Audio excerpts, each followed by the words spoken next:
This is William and Lonsdale, a podcast about the legal ecosystem and the fascinating people who make it tick. Today, your host Michael Green speaks with one of Australia's leading media and communication lawyers, Peter Bartlett. Peter grew up in outer Melbourne, attending Warburton Primary and High School. Those familiar with Peter's immense career might be surprised to hear that he had to repeat Year 9, and that it was actually a kick in the pants from a prudent French teacher that set him back on the path of education. And this year, Peter celebrates 50 years of partnership at Minter Ellison, one of Australia's largest law firms. Peter's practice focuses mainly on defamation law, and he has been involved in many high-profile and fascinating cases involving Kerry Packer, Christian Porter, and recently the highly publicised and quite extraordinary case against former Australian soldier Ben Roberts-Smith. So I kept contacting the family lawyer on the Gold Coast and asking if she would speak to us, and not surprisingly getting responses saying, why would she? And then again, I had a phone call on my mobile. I'm sitting in the office where I say who I am, and she said, it's Emma. And I said, Emma who? And she said, Emma Roberts-Smith. And I don't swear, but the biggest F word came off my lips, silently I might say. She said that if we went up to her house in Brisbane that Sunday, she would speak to us. So I went up there with Nick McKenzie and Julia Lawyer. We sat on her balcony. It was a little bit scary at the start because I'm looking on one of those Queenslander balconies and I'm boxed in on both sides.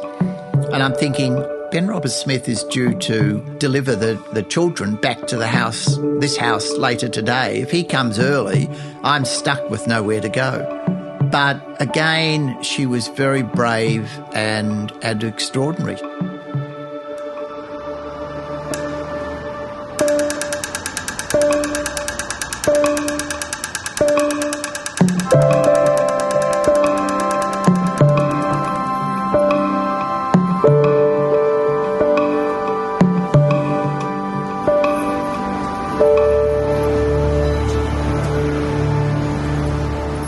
Welcome to Lives in the Law. Our guest this morning is Peter Bartlett, and I think I could say without too much controversy that Peter is Australia's leading media lawyer with an emphasis on defamation.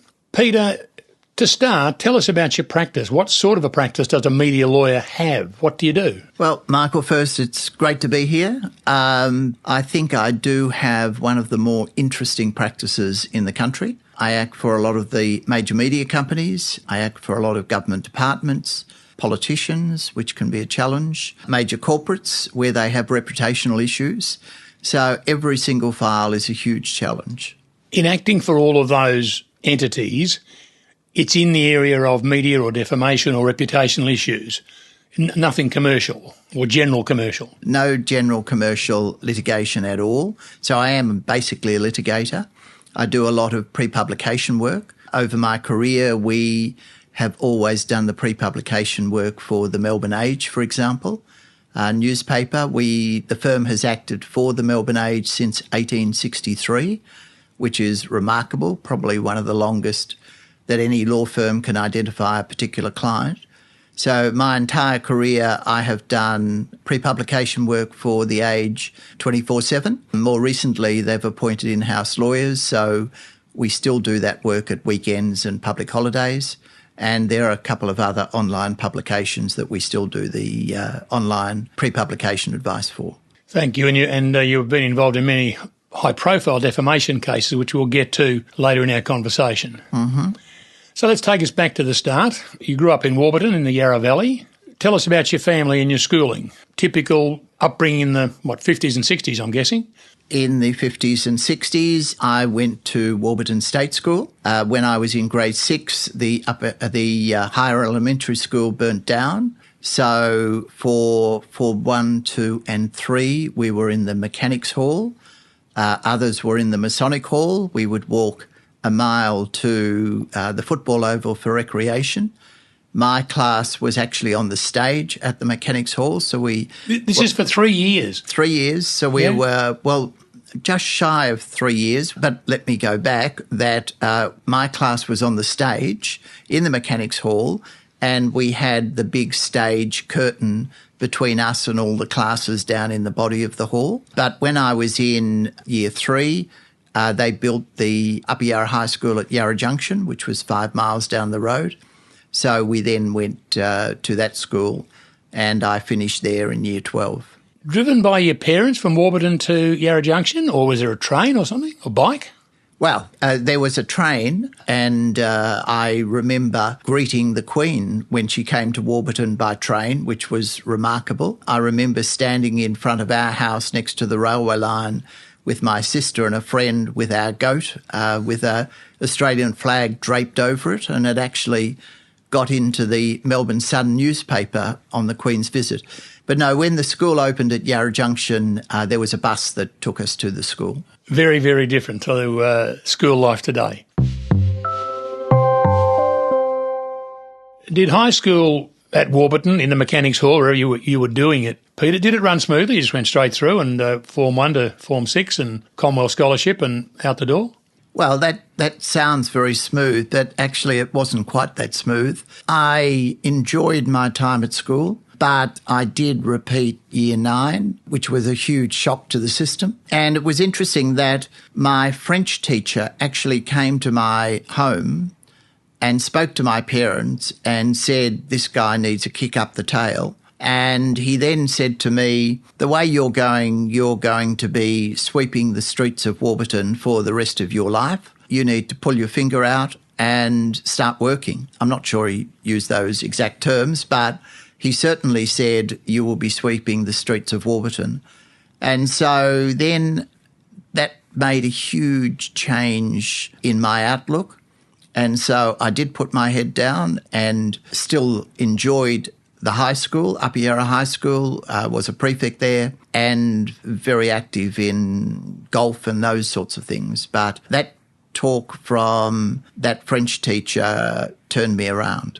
Where did the impetus come for you to be a lawyer? Were you a legal family? Was there lawyers in the family?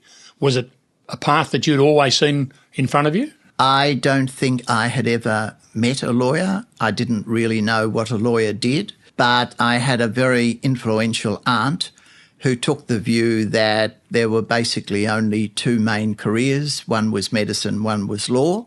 My brother did medicine and went on to become one of Australia's leading knee surgeons, orthopaedic surgeon, and she influenced me to do law. So I got enough marks in year 12. I won a Commonwealth Scholarship, which in those days was pretty easy. But with that funding, I was able to go to university. And what about university? As a kid coming from Warburton, I'm assuming you might have been a duck out of water. There weren't that many of your peers or friends from Warburton doing law, I assume. Well, it was a huge shock because at school I knew every teacher, every student. I get to university, I knew no one at the university, and it was quite confronting. Which university, Peter? Monash. And I was there. I have very fond memories of Monash, I might say. I was there, obviously, for 5 years, and we were initially in the Hargraves Library over that side of the university while they constructed the law school. We watched the law school being built, which was quite fascinating to watch.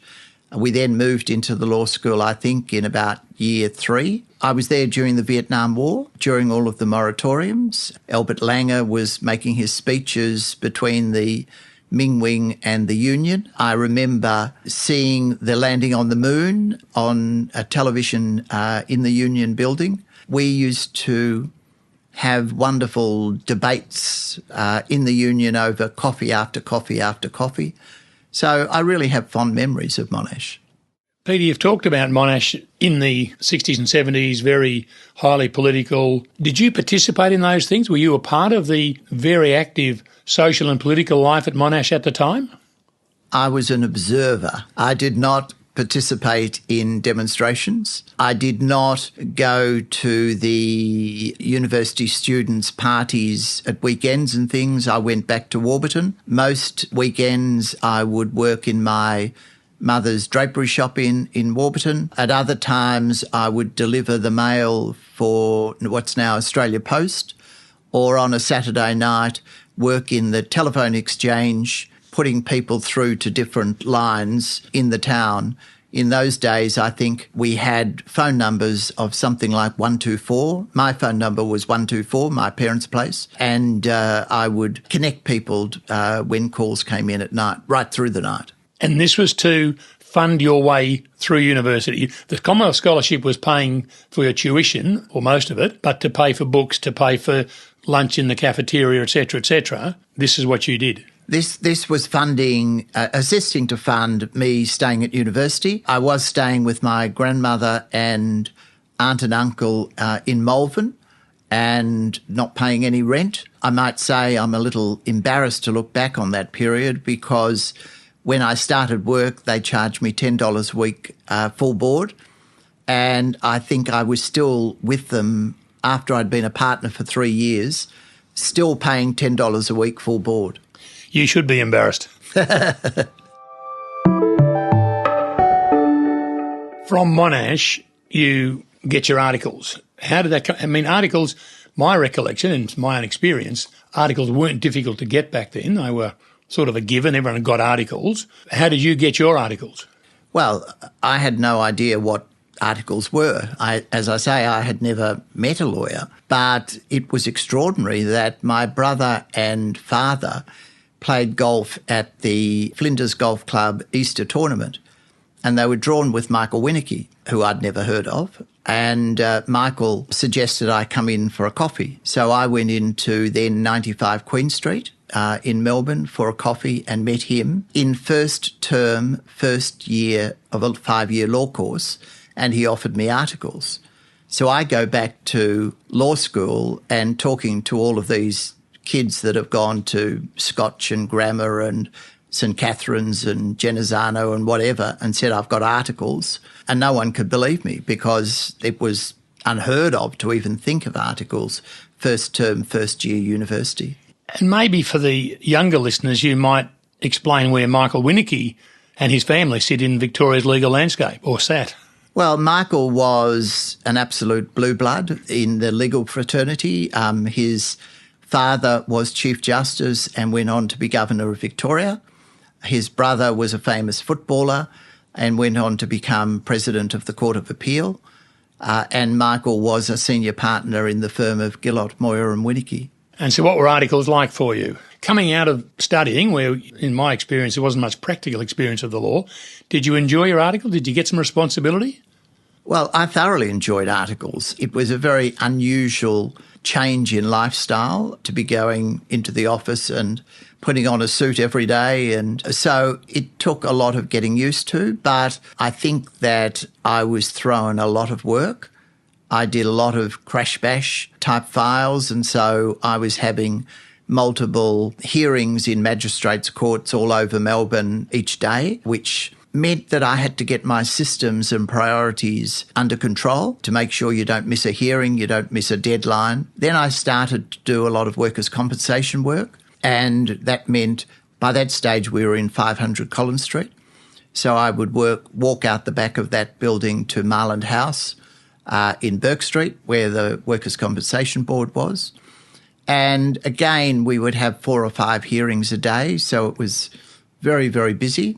Peter, obviously Michael Winnicky had a big influence upon you, and he's the person who actually gave you your articles effectively, but you were actually articled to Tony Smith, not to Michael.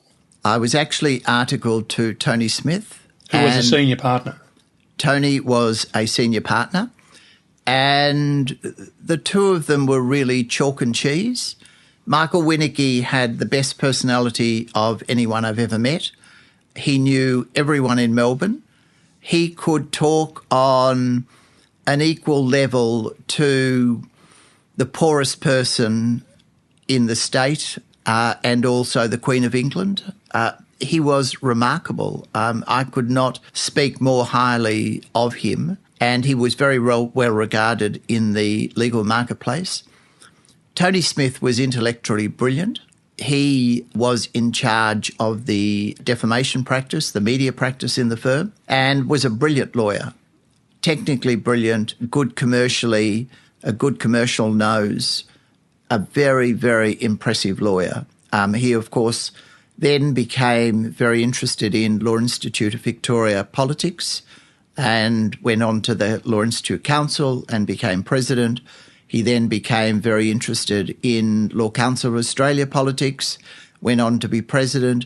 He then became active in the International Bar Association and went on to be Australia's only Secretary-General of the International Bar Association. So I gradually got more and more into the media area as Tony's focus turned to these other issues. And then, of course, Tony was appointed to the bench and then left the firm. But this led to you incrementally taking over his media practice / defamation practice. I took over his defamation media practice. I was doing a lot of the pre-publication work, and in those days it was very, very difficult because we needed to be near a hard phone. Can I just ask you to explain what's the pre-publication work? Pre-publication is where the editor or an editorial executive has an article before it's published and believe it might have a legal problem with it, so they have to have it checked. It's compulsory to get it checked by lawyers. And it's called being legaled or something like that? Yeah, it's called that story has been legaled. So we're now talking early to mid-70s. How did it play out? You weren't going to the Age office each day to look at articles. They rang you on a landline, I guess, and spoke to you over the phone. They rang me on a landline, and I would then listen to that story on the landline, which was very difficult because sometimes there's a relevant issue or a fact or figure up the top of a story and then down the bottom of a story. You needed to remember it all and say, oh, that doesn't add up, or that put together is defamatory of someone or other. So it was very difficult to have a landline. Then later we got a beeper, and so we could then scurry off to a landline. Then later we got a portable fax machine, which was like a big brick, and then we got fax machines. So gradually the technology improved. Interesting work, really, really interesting work. You are made a partner at Gillett, Moir and Winnicky in 1974? I did articles in 1972. I was admitted in 1973. I was a partner July 1, 1974. To today's listeners, that sounds ridiculous, that someone could be so quickly made a partner, and in fact in today's world impossible. Was it unusual then? Well, I'm a partner in the firm of Minter Ellison, which I've been a partner there for 50 years.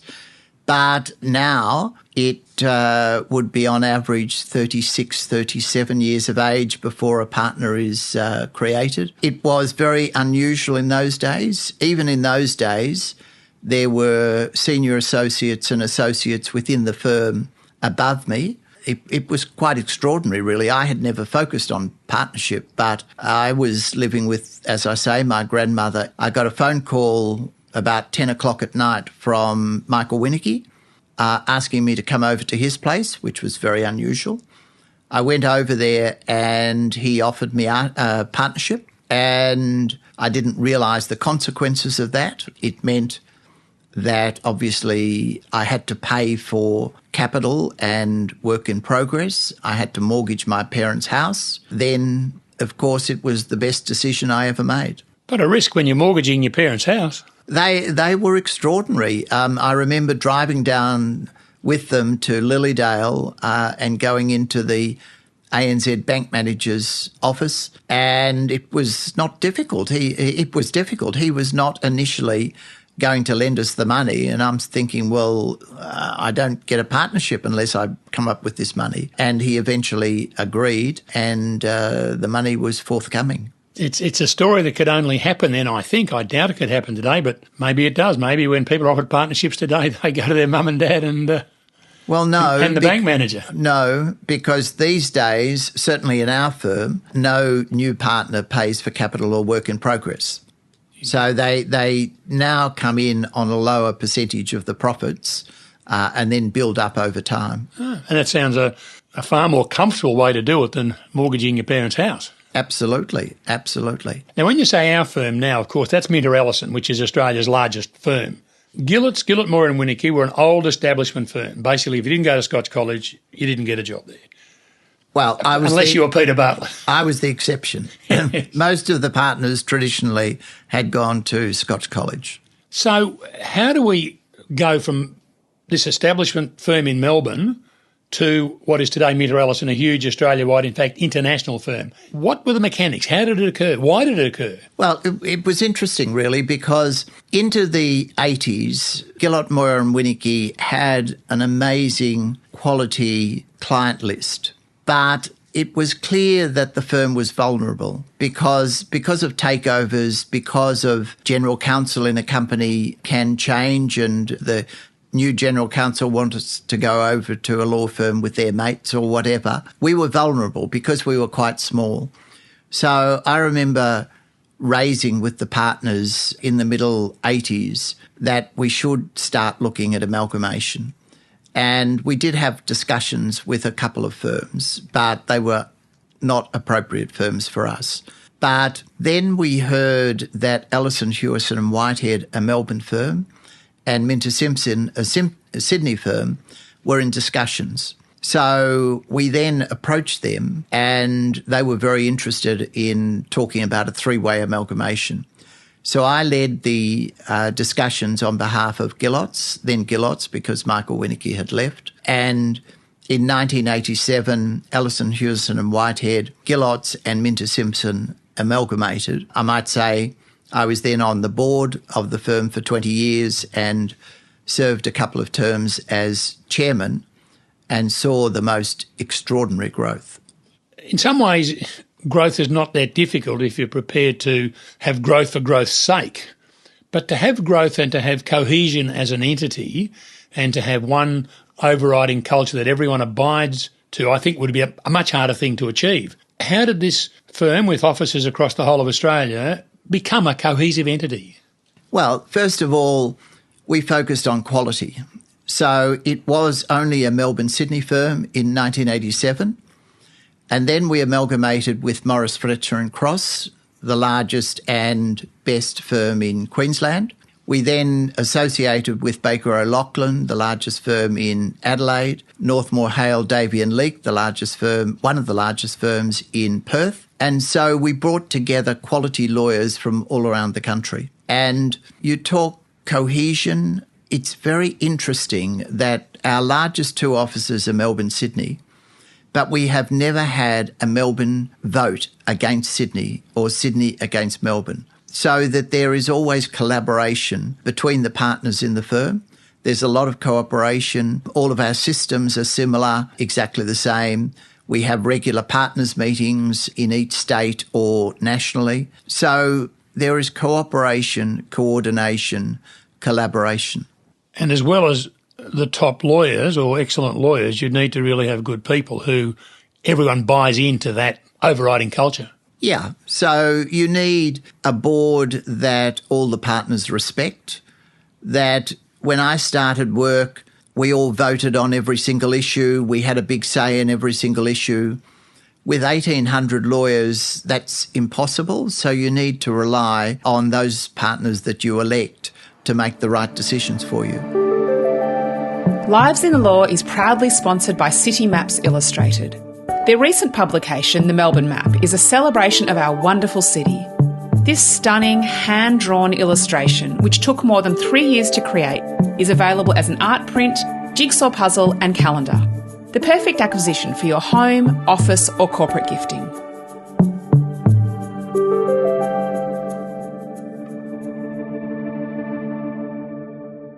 So, Peter, thank you for telling us about how Minters came into existence and how it functions now. But let's get back to your practice. In the 1980s, you represented the Age against Kerry Packer. Why was Mr Packer suing the Age? And I think the public view of Mr Packer is a fearsome sort of a man. Was he a fearsome legal opponent?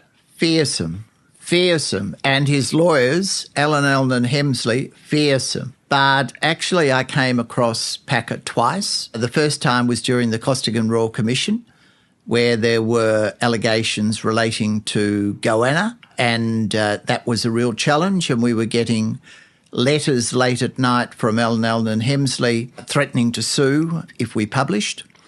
But the second one was an article that was published titled Come On Dollar Come On, and the allegation was that it suggested that the one-day cricket matches were rigged.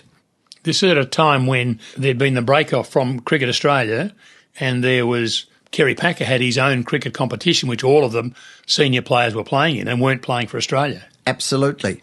Absolutely. So this article was published. I got a phone call that night from Ranald McDonald, then Managing Director of The Age, David Simon Co Limited, asking if I had seen the article pre-publication, and I had not, but I knew that he was shaking on the phone, and if I had legaled that story, I would have been sacked on the spot.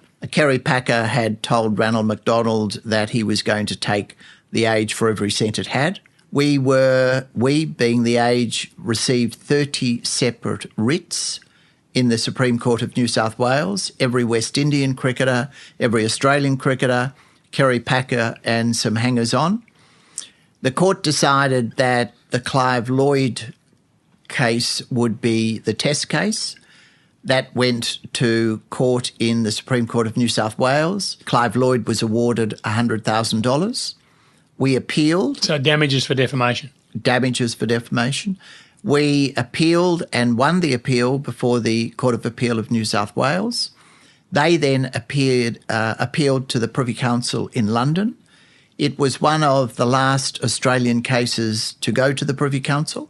Can I just clarify for myself, could they have chosen to go to the High Court rather than to the Privy Council, or from the full court of the Supreme Court of New South Wales was the only avenue to the Privy Council? No, they had a choice. They had a choice of going to the High Court of Australia or the Privy Council in London. They chose to go to the Privy Council. Tony Smith and the in-house lawyer for The Age flew to London for it with Neil McPhee, QC, leading silk. It was interesting that our agent lawyers in London were able to arrange for the Privy Council to sit the day after the first test at Lord's. So I was so jealous of hearing Tony Smith had actually gone to the test at Lord's. But we lost in the Privy Council. Clive Lloyd was awarded $100,000. That's 1981. That is huge money. We then had 29 other writs to settle. So up until the Ben Roberts-Smith case, a case from 1981 was the most expensive case the Melbourne Age had ever had. Can or do newspapers or media outlets insure themselves against these sort of outcomes? Or do The Age have to find all that money itself? Major media do not insure, so The Age had to find all of that money itself. Gee, it must have stretched The Age.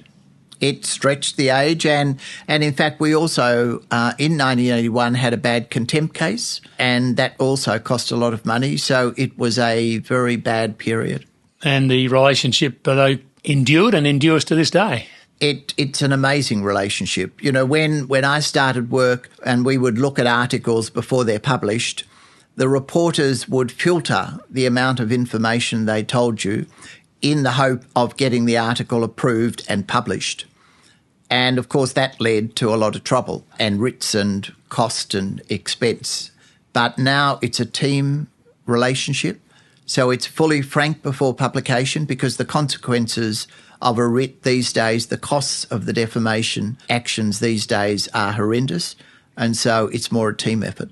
In 1981, The Age published the ANZUS papers to do with the treaty between Australia, New Zealand and the US, our major defence treaty. This also led to litigation, I think the government suing The Age, Commonwealth Government. How did that work out? I mean, it seems to me to raise the question of how far does a media outlet go in, might this be affecting national security in publishing something like this? So, A, could we say it potentially affected national security? And B, what was it and how did it play out? Well, the media are very conscious to not prejudice Australia's national security. But The Age did publish, and the Sydney Morning Herald did publish the ANZUS papers, which were going mainly into the relationship between Australia and Indonesia. And it was extraordinary because 1 a.m. in the morning, we were notified that the High Court, which is very unusual, had itself issued an injunction to stop publication. So it was interesting in that the editor of the Sydney Morning Herald heard that an injunction had been issued, so he went out to get a coffee and was uncontactable for quite some time. In that time, tens of thousands of newspapers were printed, and then he came back and they had to stop the printers. So quite a lot of newspapers actually got out. But we changed the front. I physically went into the Age newspaper in Spencer Street, Melbourne, and we physically changed the front page of the Age 5 times over the next couple of hours. And then we had the whole page that was the ANZUS papers reporting blank with this big banner censored across it. You missed your calling, Peter. You should have been in PR. Yeah. We then had to fly to Canberra over the weekend, and we had Jeff Scher appear for us. The Sydney Morning Herald had a leading silk in Sydney.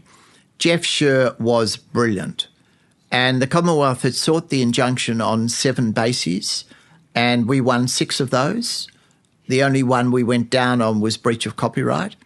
So that decision is a reported decision from 1981, the Commonwealth against Fairfax Media. You say Fairfax Media. Just a little bit of history here. From 1860 whenever until, it must have been, I guess, the 1970s, the Age was owned by David Simon Co. And the Sydney Morning Herald was owned by the Fairfax family, whatever their company was. There was an amalgamation, one took over the other, and so they're both then owned and published by Fairfax Media. Do you act for the Sydney Morning Herald as well as the Age? We act for all of Fairfax Media. Fairfax Media, as you say, was taken over by the Nine Network. Surprisingly, it was taken over on timing just after the Ben Roberts-Smith matter had been issued. And we might get to the Ben Roberts-Smith matter, but I wonder if Nine had not taken over Fairfax, whether Fairfax could have afforded to actually fight that Ben Roberts-Smith case.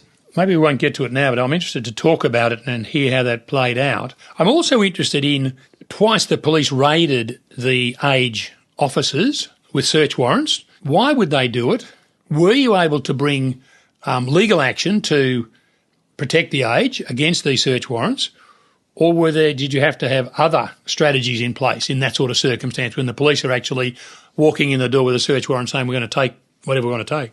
There were 2 occasions where the Age was raided by the police. I think on both occasions the police made a huge error in raiding a newspaper. The first was in 1993, where there was an apparent or alleged leak from the National Crime Authority talking about corruption in the meat industry. And so the Australian Federal Police raided the Age in Spencer Street, and it was incredible. I was called down there. I went down there physically. There were a lot of television cameras on the news floor. Would the police have alerted the television stations to it or the Age? No, the Age editor, Alan Kohler, alerted the media and Bruce Guthrie, and they were making speeches on the editorial floor to all the television cameras saying this is the greatest breach of freedom of speech that we've seen, and trying to encourage other media to support them. But then we had in 2011, again, the Victorian police raided the Age. Again, a huge, huge error. The Age had run an article talking about the ALP, Australian Labor Party, database, where they had a database assessing different voters. And so the police raided. Again, I was called. I said to Paul Ramage, the editor, well, I'm in a meeting, I'll get down there soon. He said, no, Peter, get down there now. So I went down there. There were lots of television cameras and reporters outside the Age building. I went up there. There were 8 police, and they said that they were taking the relevant laptops and phones, etc. And I said to them, well, you can't do that. Your search warrant would probably cover 1% of what's on these laptops. These are laptops of investigative reporters. They'd have a lot of material on there talking about corrupt politicians, corrupt police, corrupt other people, you can't have access to that material. And they said, well, we're taking them. We have a right to. We've got the search warrants. So Paul Ramage and I ran up to court. We went down through the goods lift. We went to the court via Flinders Street, so we would avoid the media out the front. We went up to court. Justice Karen Emerton heard us at about 5:30 at night and gave an injunction to stop them taking the laptops. And it was extraordinary. And therefore, two police for the next week had to sleep next to the laptop on the Age editorial floor so that the laptops couldn't be interfered with. But we fully cooperated with them to give them access to the 1% that were covered by the search warrants. So it was a great victory, and the police said that they had never seen such an injunction before. It raises the question with me, why did the police raid a newspaper office? Because allegedly they had access to the Australian Labor Party database, and I wonder whether the answer is because at the time we had a Labor Party government. We had a Labor Party government. The Labor Party had complained to the police, and the police had therefore raided the Age offices. And, again, a huge potential attack on freedom of speech. And I'm pleased you raised freedom of speech, Peter, because there obviously there's a line somewhere, I don't know if we know where that line is, between the freedom of the press and obviously the press are absolutely crucial to a democracy, but there's a line they can't go over, and it maybe relates to national security, maybe other issues as well. Are you aware of that? Would you sometimes give advice saying, well, I think you've actually gone too far here with freedom of the press, you need to pull your head in saying this to one of your media clients? That actually would be very common. To me, I firmly, obviously believe in freedom of speech and the public's right to know, but there is a line that you shouldn't cross. It relates, I think, to the identification of children, the identification of the victims of sexual assault, things like hate speech and anything that incites violence. Those sorts of things, there are lines that the media should not cross. And are they responsive to your advice on these things? Or, sometimes journalists particularly love a good story and they love to be the one that breaks a good story. Do they respond to your advice in these matters? It's very interesting that over my career, no editor has ever published against my advice.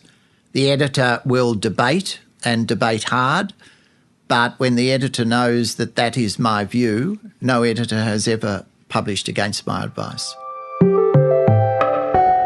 In the area of defamation, me as a former lawyer, friends approach you and say, what about this, or isn't this terrible? Or in the area of defamation about some comments, and I always say, well, you want to be very careful to issue in defamation because often all you're doing is throwing more fuel onto the fire against the person who believes they've been defamed. Is that a reasonable approach to take? And in what circumstances, although you always, I think, act for defendants, you're never issuing, but if hypothetically, you were acting on behalf of a plaintiff who believed they'd been seriously defamed, in what circumstances would you advise them to issue? It would be very rare that I would ever advise anyone to issue. In fact, I don't think I've ever advised anyone to issue for defamation. It's a mug's game. It's a great area for the lawyers. The lawyers make a fortune. You, in reality, cannot identify too many plaintiffs over the last 20, 30, 40 years who at the end of a defamation case have said that they're very happy with the result and they're happy that they went into it. You look at Lehrman, Craig McLaughlin, Geoffrey Rush, Ben Roberts-Smith, so many of them, even Geoffrey Rush, won damages but is tainted by the decision and by the court hearing. It's not a good area. And yet there must be plaintiff lawyers who advise these people to issue. Every single day. I can see you grinning across the table, Peter, which may be because you act for the defendants. To be cynical, we might think, well, and that's because the plaintiff's lawyer sees this as going to be a big case which will earn me a lot of money. I hope that's not the case, but I wonder. Well, clearly plaintiffs' lawyers, defendants' lawyers make a lot of money out of the defamation area. And the costs are extraordinary. I refer to that Ben Roberts-Smith matter, but over the course of that hearing, they had 4 silk. In the appeal that we had recently, a 10-day appeal, they had 3 silks sitting at the bar table. One of them was Brett Walker, who is said to charge something like $35,000 a day. So their costs were a minimum of $55,000 a day for the barristers sitting at the bar table. A media defendant cannot afford that sort of money. It's you mentioning the Ben Roberts-Smith case. You're involved in that. You, I think, acting on behalf of Chris Masters and Nick McKenzie, 2 of the journalists sued. We were acting for Nick McKenzie, Chris Masters, the Sydney Morning Herald, the Melbourne Age and the Canberra Times. And you needed to obtain evidence of what happened in Afghanistan. Well, we were faced with a defamation case. We had published, the media had published well-researched articles, but largely based on anonymous sources. So we, with the reporters, needed to influence SAS soldiers to give evidence and others to give evidence, and that was a huge challenge. We then were trying to get 3 witnesses from a tiny little village in Afghanistan to give evidence, and again we were able to influence them. And I might say the technology was remarkable because we needed to get these 3 from this small village to Kandahar and then to Kabul. And then they gave evidence. The court was sitting in Sydney. We were physically, because of COVID, in Melbourne. Because Australia doesn't have an interpreter qualified to the right degree, the interpreter was in Toronto, Canada. And, of course, the witnesses were in Kabul. How did you get to the witnesses? I mean, how did you identify that there were relevant witnesses for your case in a village in Afghanistan? How did you make contact with them? And then how did you get them to Kandahar to give their evidence? We had an agent in Afghanistan who identified these 3. There was actually a 4th, but the 4th was female, and she was not allowed to travel without being accompanied, and it became all far too difficult because, I might say, the court sat for 5 days, especially to hear these Afghans, and a week later Kabul fell to the Taliban.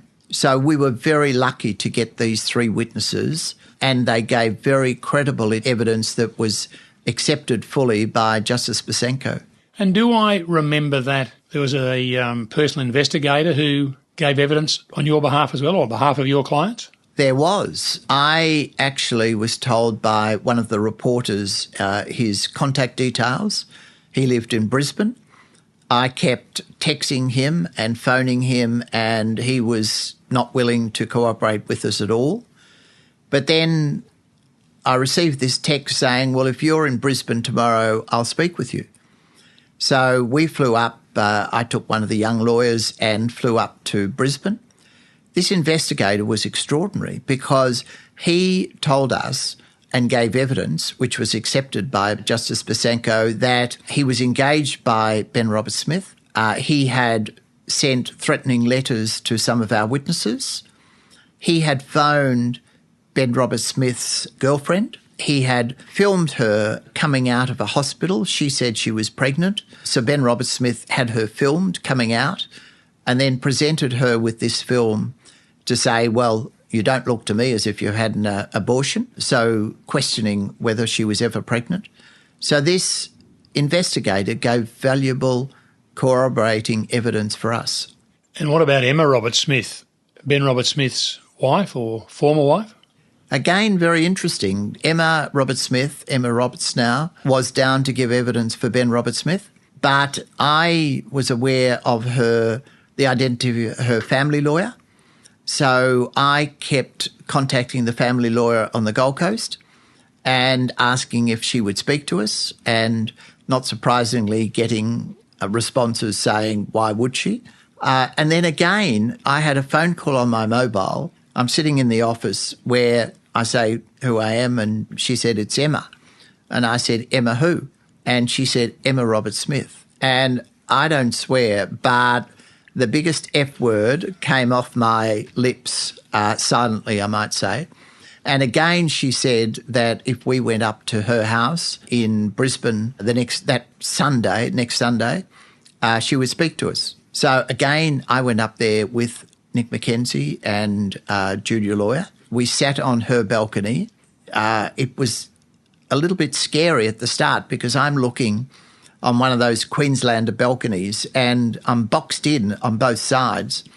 And I'm thinking, Ben Roberts-Smith is due to deliver the children back to this house later today. If he comes early, I'm stuck with nowhere to go. But again, she was very brave and extraordinary. She told the story that Ben Roberts-Smith phoned up and said he wanted to come and collect the balance of his goods from the house. And she's thinking, he's actually taken everything. Nothing's here. But then she remembered that months before, he'd gone out into the backyard with a lunchbox and she didn't see him coming back with it.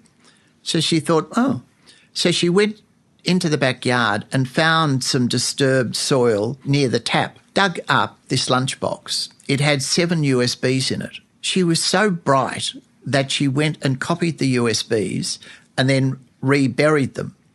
So these USBs had thousands of Defence Department documents, photographs, documents relevant to our case which had not been discovered.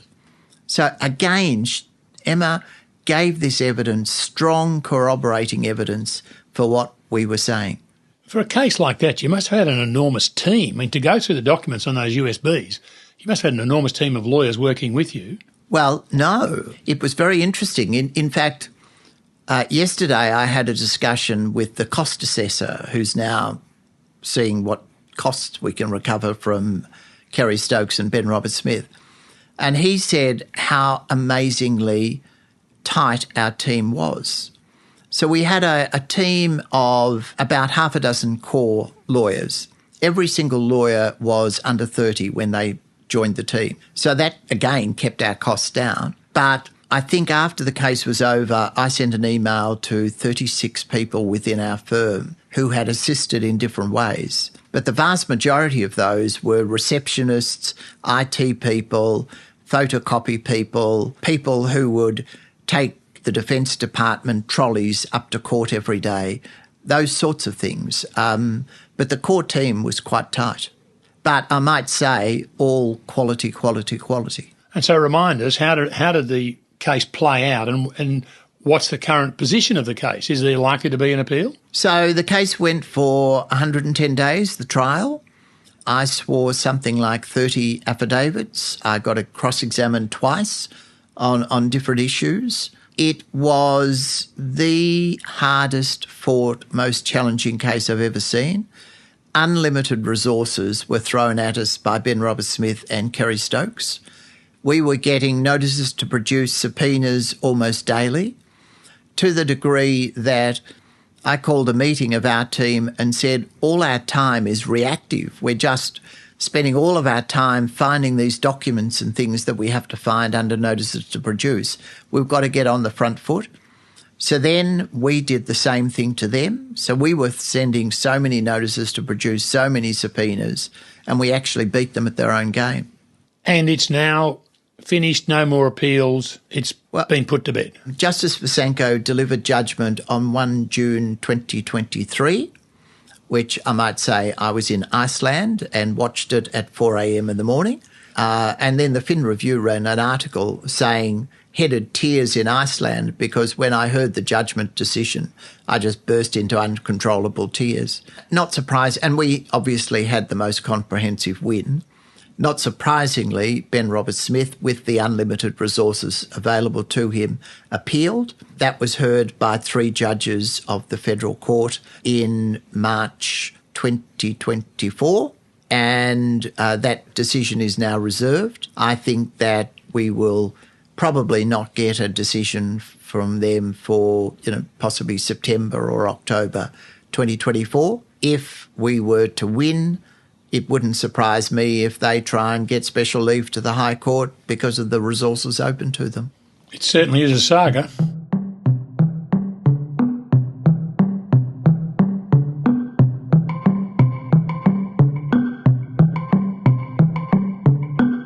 William and Lonsdale is brought to you by Green's List, one of the leading multidisciplinary barristers lists in Australia. Green's List believe in promoting conversation around the ideas and issues that shape not only our legal system, but our wider community.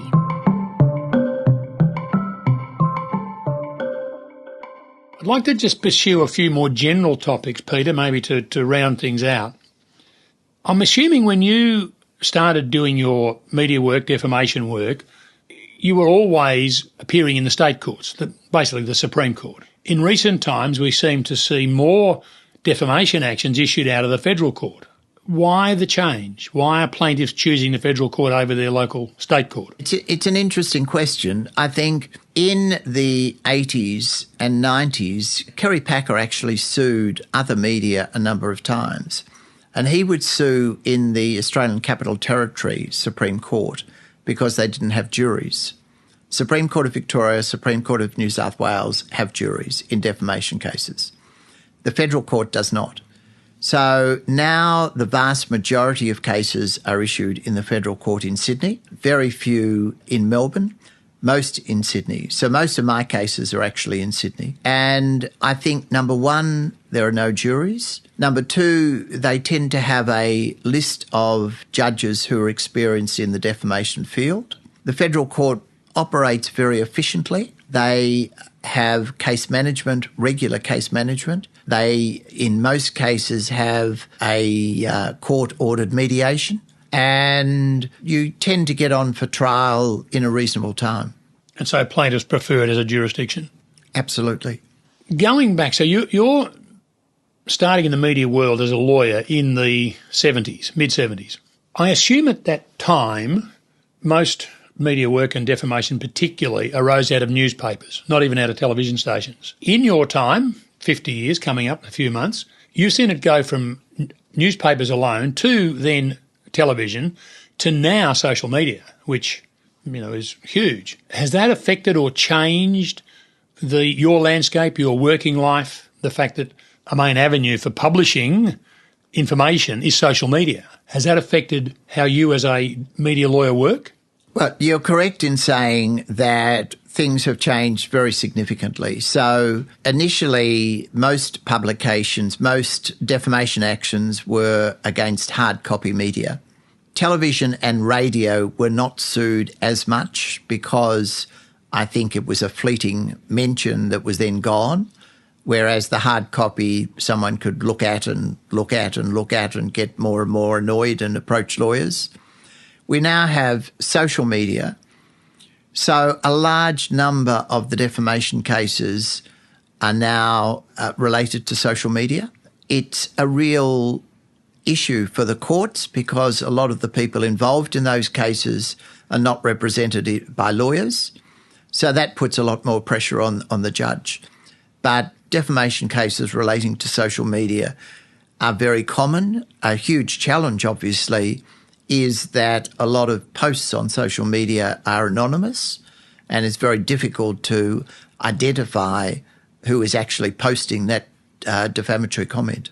Is it also an issue, though, that the person posting the defamatory comment may be a man of straw and therefore you're wasting your time issuing against them because it's going to cost you a lot of money and recover nothing? You often find that the plaintiff does not have a deep pocket and the defendant doesn't have a deep pocket, and therefore it just emphasises the difficulty of the area of where outrageous material is published online, how you get proper redress. And our legislature, our courts have not moved with the times to be able to actually get a cost-effective, quick resolution and ordering that person to take down or apologise very quickly.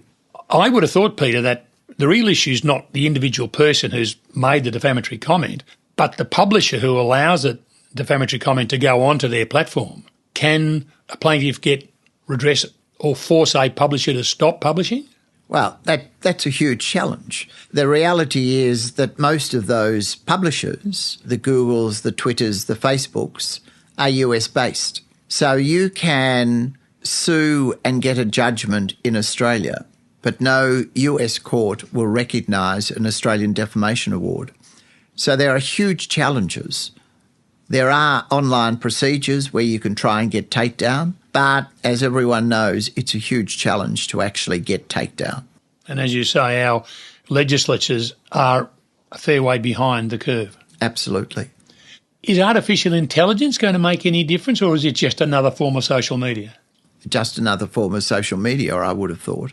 I can't see how that can make a real difference. It just means if there's artificial intelligence generated media, you would have basically no avenue to sue. Peter, moving away from your practice but to a long-standing association in your professional life, which I find very interesting because I'd like to know where it sort of sits in the legal world for you, and that's the International Bar Association. How did you become involved in it? What do you do with it? And as a everyday practising lawyer in Australia, what does the International Bar Association mean to me? The International Bar Association is one of the most remarkable organisations I've ever come across. It is the global voice of the legal profession. It represents basically every lawyer on earth.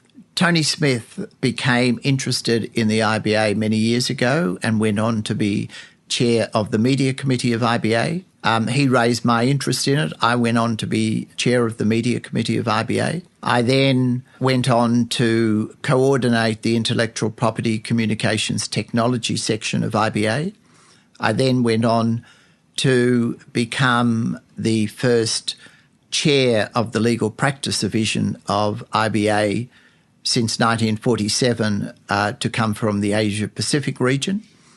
The legal practice division has 100 business-related committees in every area of business-related law. It has every major law firm in the world interested in those specific areas of law. It has something like 55 specialist conferences a year, and the annual conference, where the last annual conference was in Paris and there were probably 10,000 lawyers there. It also has a Human Rights Institute, which does remarkable work protecting the independence of the legal profession, the independence of the judiciary. It got something like 75 female judges out of Afghanistan. It's doing remarkable work in Ukraine and other places. It has this device, Eyewitness to the Atrocities, which is this remarkable online device where you can see an atrocity, you can video or take photos of this atrocity, and it verifies the date, the time, so that that video, etc., can be introduced in courts of law.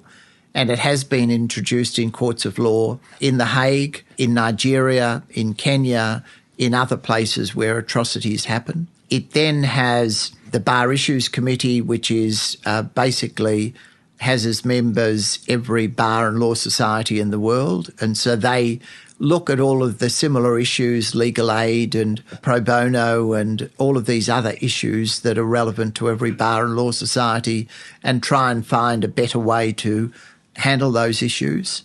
It's a remarkable organisation. And so would you encourage more Australian lawyers to participate in it?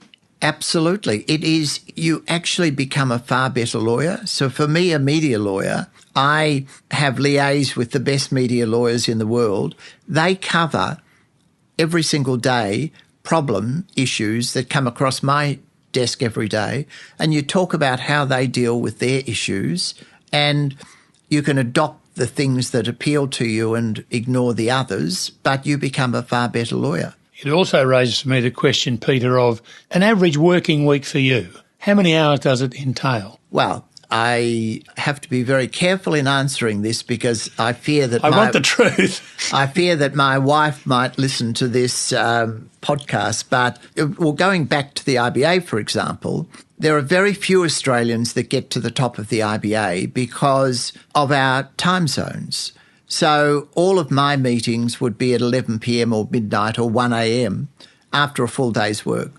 So I would do a full day's work, 5 days a week. I would then, before the age appointed in-house lawyers, I would be on call every Saturday, Sunday, every public holiday. I cannot get through my workload without doing some work on Saturday, Sunday. So, I talk about young lawyers needing to be conscious of the work-life balance, but it's something that I've never really got to grips with. You haven't practiced what you preach. Although, to be fair to you, Peter, I think I could be confident in saying you must love what you do. Well, I'm in a wonderful area of law. Every single day is a challenge.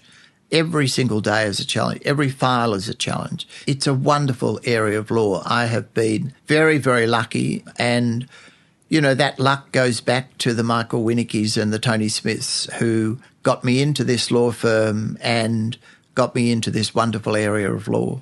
You mentioned work-life balance and young practitioners. Is there any particular advice you give to young practitioners? You must have young lawyers coming into your office every day, from graduate trainees through to first and second year lawyers through to associates, etc.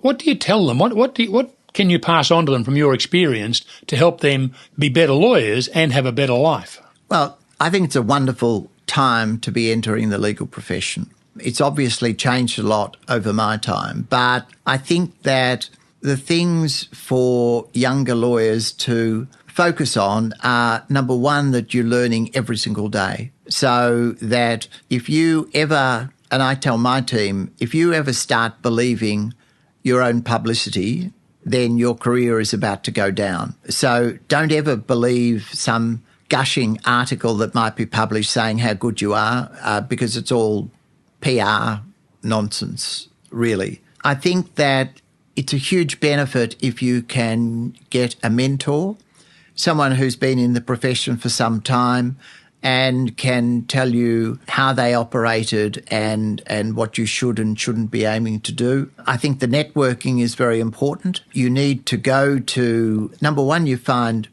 an area of specialisation. I think the day and age of generalists, certainly in the major law firms, is gone forever. So you need to be a specialist. You need to be recognised as a leading specialist in that field, so that you need to join the associations relevant to your area of law. You need to attend the cocktail parties and whatever the functions relevant to your area of law. You need to develop communication skills. It is no point being a brilliant lawyer sitting at your cubicle or your little office with the door closed. You've got to be able to communicate effectively with clients. These days, so much is dependent on your relationship with clients. That is very important. The work-life balance we've mentioned.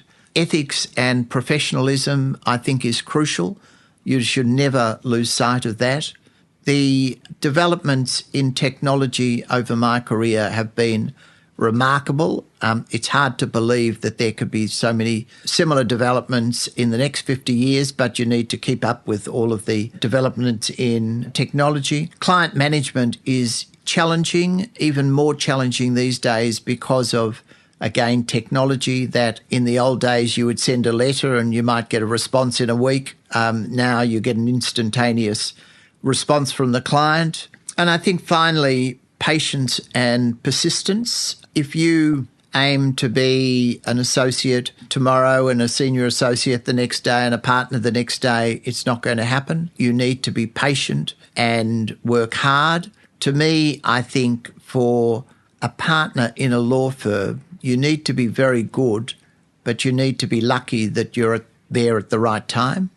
So you do need to be patient and keep working hard. Peter, we'll wrap it up on that note. I found it a most fascinating morning hearing your story, thank you. It even makes me think I wouldn't mind being a lawyer again myself, to work in your particular area. It is so interesting.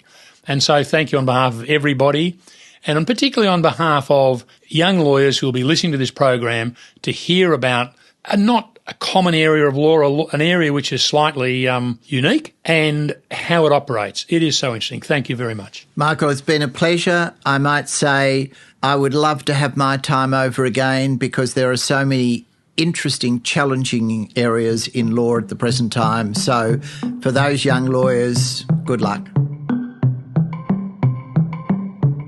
Show notes from today's episode can be found at greenslist.com.au/podcast. There you'll find links to things we've talked about in this episode, a transcript of the show, and some wonderful photos of our guests. If you're enjoying Lives in the Law, please tell your networks, subscribe, rate and review the show. Your host is former lawyer and Greens List clerk Michael Green. Our show is produced and edited by me, Catherine Green, mixed and mastered by Windmill Audio, and recorded by Alex McFarlane, who also wrote and performed all the music for the series. We're coming to you from the iconic Owen Dixon Chambers on the corner of William and Lonsdale Streets in our beautiful city of Melbourne. We acknowledge the Wurundjeri people of the Kulin Nation as the traditional custodians of this land and pay our respect to their elders past and present. There is no doubt that conversations about justice have been taking place on this land for thousands of years, and we are privileged to continue that discussion here today.